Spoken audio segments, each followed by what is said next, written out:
जो हार मान जाते हैं उन व्यक्तियों के लिए सफलता के रास्ते बहुत ही छोटे होते हैं, लेकिन वो व्यक्ति जो लगातार उन रास्तों पर चलते रहते हैं उनके लिए कभी भी सफलता का रास्ता छोटा नहीं होता, बल्कि उनकी सफलता हमेशा बढ़ती जाती है। इन्हीं विचारों के साथ मैं सुचिता गढ़ीवाल कंपटीशन कम्युनिटी में आपका बहुत बहुत स्वागत करती हूँ। आज हम मध्य प्रदेश के पुरस्कारों से संबंधित वस्तुनिष्ठ प्रश्नों को कवर करने वाले हैं। तो चलिए हमारे पहले प्रश्न की ओर आगे बढ़ते हैं। खेल वृत्ति के लिए आयु कितनी होनी चाहिए? देखिए, खेल वृत्ति एक प्रकार का पुरस्कार है जो कि मध्य प्रदेश सरकार की तरफ से दिया जाता है खिलाड़ियों को, और इस पुरस्कार के लिए हम बात करेंगे आयु कितनी होनी चाहिए।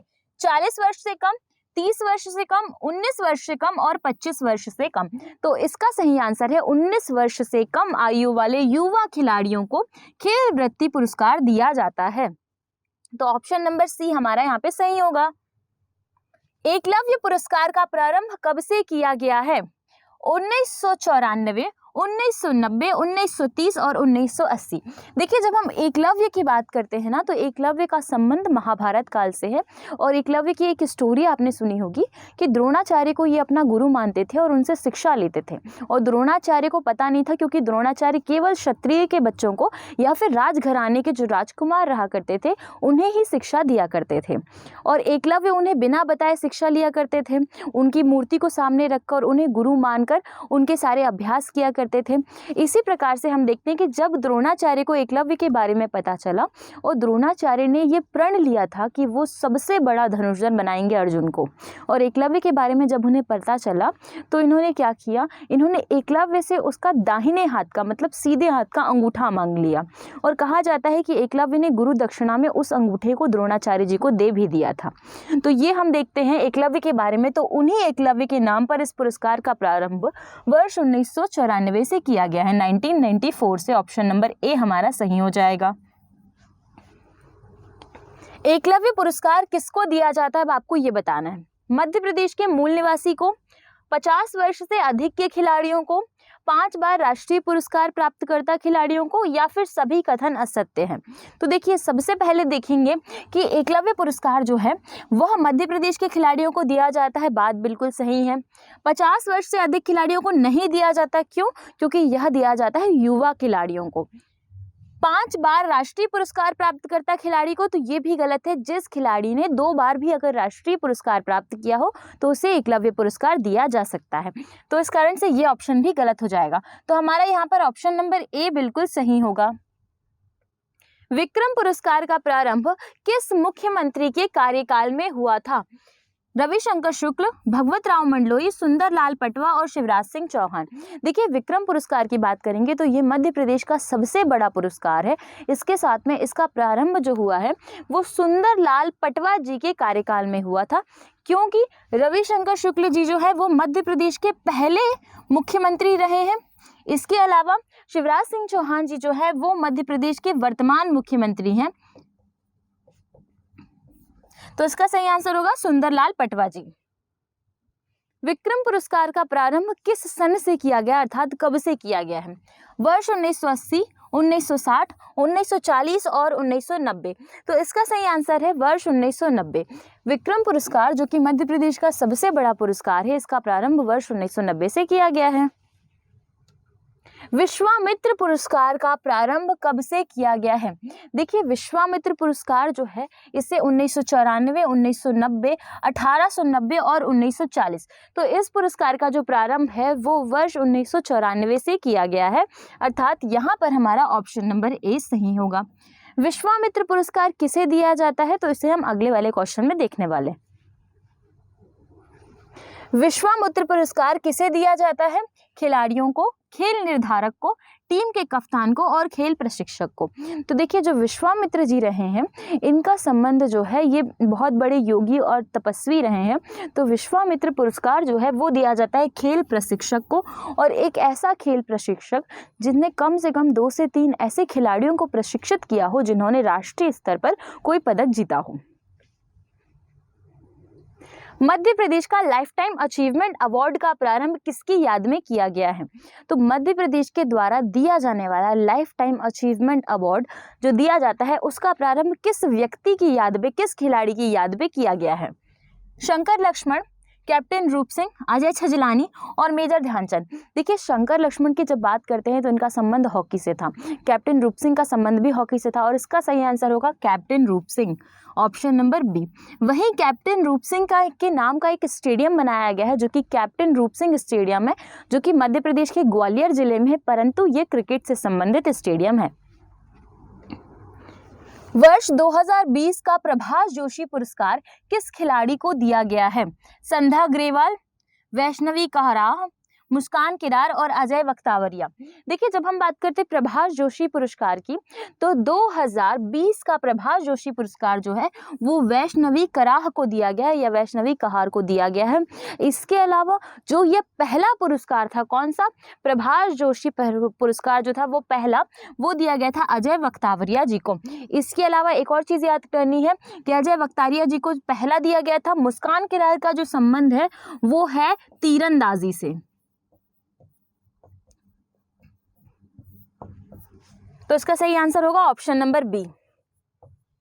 कालिदास सम्मान का प्रारंभ किस जिले से और कब से किया गया है? कालिदास की जब हम बात करते हैं तो इनका संबंध जो है वो उज्जैन से और ग्वालियर जिलों से रहा है। बात करते हैं कि कहाँ से किया गया है, कब किया गया है, तो ग्वालियर 1960, इंदौर 1970, उज्जैन 1980 और चित्रकूट 1983। देखो ग्वालियर से संबंध रहा है तानसेन का, इंदौर से संबंध रहा है रानी अहिल्याबाई होलकर का, और भी शासकों का संबंध रहा है, लेकिन जो इंपॉर्टेंट है हम पहले उनको देखते चलेंगे।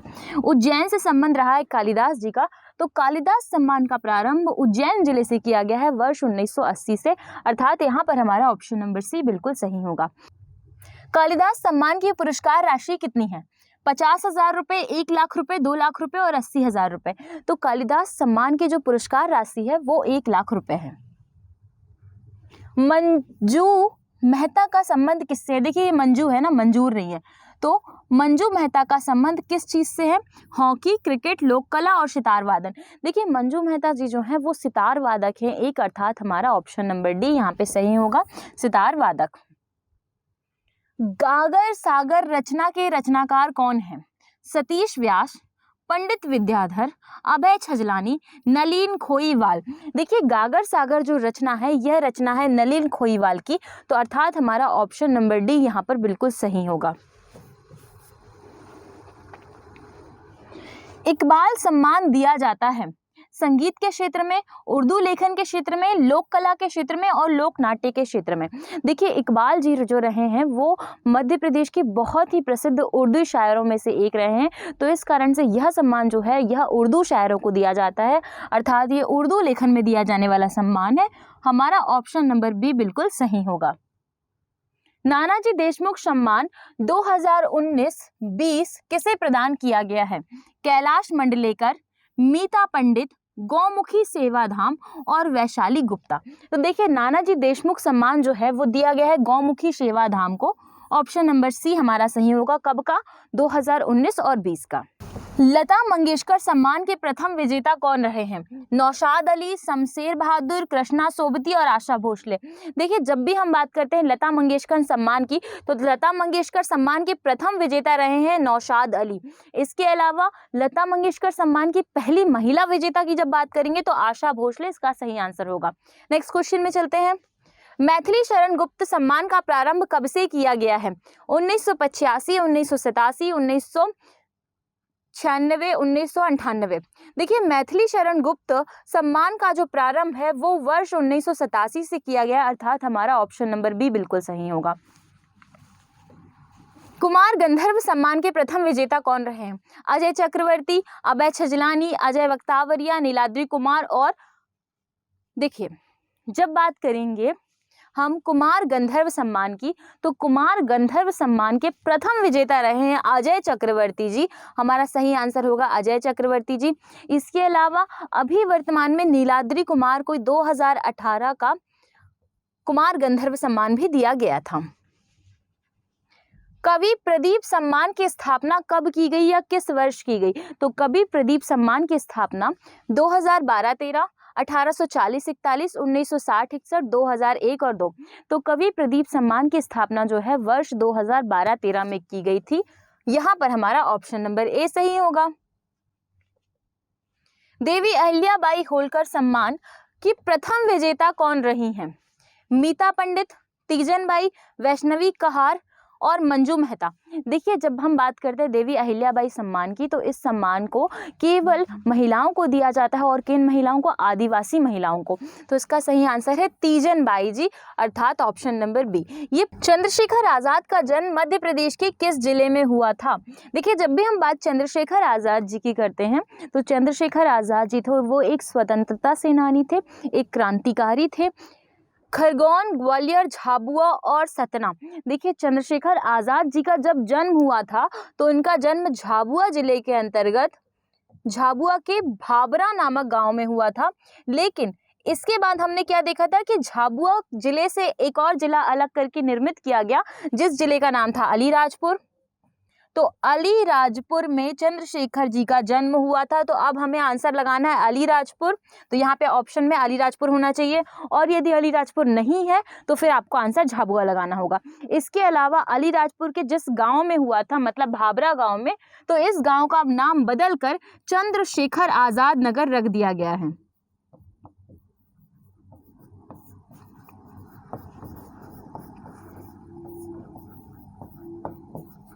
इसके अलावा झाबुआ जो जिला है ये किस कारण से प्रसिद्ध है? भील जनजाति के कारण प्रसिद्ध है। यहाँ पर बहुत ज्यादा भील जनजाति पाई जाती है।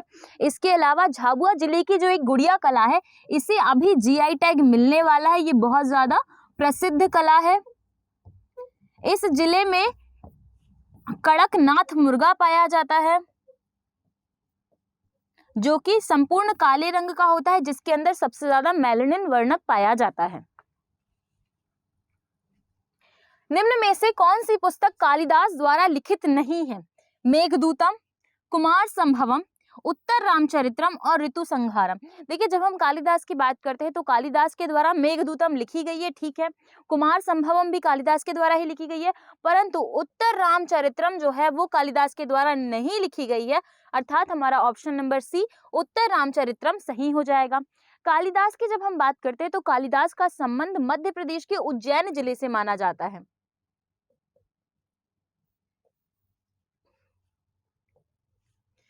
औद्योगिक विकास केंद्र बानमौर मध्य प्रदेश के किस जिले में स्थित है? मुरैना, भिंड, शिवपुरी और गुना। देखिए, जब बानमौर औद्योगिक केंद्र की बात करते हैं तो बानमौर औद्योगिक केंद्र जो है वो मध्य प्रदेश में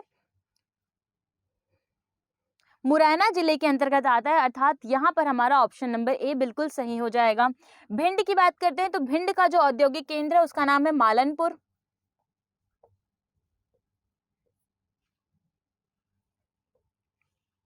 विष्णु चिंचालकर या चिचलांकर कौन थे? चित्रकार, शिल्पकार, कहानीकार और साहित्यकार। तो विष्णु चिचलांकर जी जो हैं वो चित्रकार माने जाते हैं, अर्थात हमारा ऑप्शन नंबर ए यहाँ पर बिल्कुल सही होगा। चंडप्रद्योत किस प्राचीन गणराज्य के राजा थे? देखिए, चंडप्रद्योत जो रहे हैं वो अशोक के समय के शासक रहे हैं, और मध्य प्रदेश से चंडप्रद्योत का बहुत ही बड़ा संबंध है, और ये रहे हैं काशी, अंग और अवंती और वज्जी। किस साम्राज्य के शासक रहे हैं? तो चंडप्रद्योत जो है वो अवंती के शासक रहे हैं, अर्थात हमारा ऑप्शन नंबर सी बिल्कुल सही होगा। इसके अलावा चंडप्रद्योत जो है वो अशोक के पिता बिंदुसार के समय में रहे थे, और बिंदुसार ने इनकी रक्षा के लिए, इनको सुधारने के लिए, इनके स्वास्थ्य वर्धन के लिए अपने राज्यवैद्य जीवक को मध्य प्रदेश में भेजा था। तो जीवक को चंडप्रद्योत के पीलिया रोग को, देखिए चंडप्रद्योत को ना पीलिया रोग हो गया था, और इस रोग के उपचार के लिए बिंदुसार ने अपने राजवैद्य को भेजा था यहाँ पर। 1857 की क्रांति के प्रथम स्वतंत्रता संग्राम में भोपाल के किस वीर ने बहादुरी पूर्ण मुख्य संघर्ष पर बलिदान दिया? मतलब हमें ये बताना है कि 1857 की क्रांति का नेतृत्व भोपाल से उस समय कौन कर रहा था, प्रथम क्रांति के समय? फजील मोहम्मद खान, शेख रमजान, दोस्त मोहम्मद खान और हब्दुल्ला खान। देखिए, जब हम बात करते हैं कि कौन कौन व्यक्ति भोपाल में संघर्ष में शामिल था, तो शेख रमजान खान जो जी है वो शेख रमजान खान जो है तो शेख रमजान का संबंध मध्य प्रदेश के सागर जिले से रहा था। वहीं जो दोस्त मोहम्मद खान है, इसका संबंध भोपाल की स्थापना से है। तो भोपाल की स्वतंत्र स्थापना इसके द्वारा की गई थी। वहीं क्रांति का जो नेतृत्व था वो फाजिल मोहम्मद खान जी के द्वारा किया जा रहा था, अर्थात हमारा ऑप्शन नंबर ए यहाँ पर सही हो जाएगा। गणेश शंकर विद्यार्थी पुरस्कार जो है यह दिया जाता है मध्य प्रदेश में पत्रकारिता के क्षेत्र में, और पत्रकारिता के क्षेत्र में यह पुरस्कार दिया जाता है, अर्थात हमारा ऑप्शन नंबर डी बिल्कुल सही होगा। पत्रकारिता के क्षेत्र में एक और नाम सामने आता है जिनका नाम है प्रभाष जोशी जी। देखिए, प्रभाष जोशी जी के बारे में ना एक कहानी सुनने के लिए मिलती है कि ये बहुत ही ज्यादा निडर पत्रकार थे। ये काफी कुछ अपना जो भी चीजें होती थी वो सारी चीजें बिल्कुल सच सच लिखा करते थे। अमिताभ विजयवर्गीय का संबंध किस खेल से है? हॉकी, फुटबॉल, क्रिकेट, इनमें से कोई नहीं। देखिए, अमिताभ विजयवर्गीय जो है इनका संबंध मध्य प्रदेश में क्रिकेट खेल से है, अर्थात हमारा ऑप्शन नंबर सी यहाँ पर बिल्कुल सही होगा। इस प्रकार से हमने मध्य प्रदेश में महत्वपूर्ण प्रश्नों को समाप्त कर लिया। आपको हमारी क्लासेस कैसी लगी हमें जरूर बताइए। Thank you so much. हम आपसे मिलेंगे नेक्स्ट वीडियो में।